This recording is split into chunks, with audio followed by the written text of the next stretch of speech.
In this video, I'm going to show you how you can disable chats in Roblox. By disabling chats, no one will be able to direct message you or to send you a message, even in experience. If you find this video helpful, I'll kindly request that you support me by liking the video and also by subscribing to this channel. Now to get started, go ahead and log into your Roblox account, and once you are here, head to more.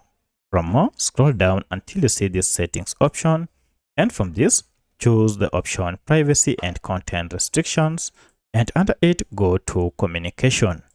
Now go ahead and choose experience chat, and here you can see we have experience chats is currently set to everyone, and also we have direct chats, or these are just inboxes or DMs. Here you can choose who can direct message you in an experience. So currently it is set to everyone. If you wish to go ahead and disable it, go ahead and tap on no one.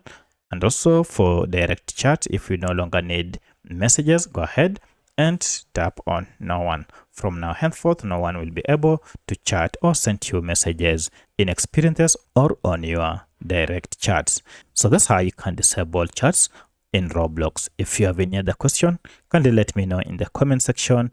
Otherwise, thanks for watching and let's meet in the next video.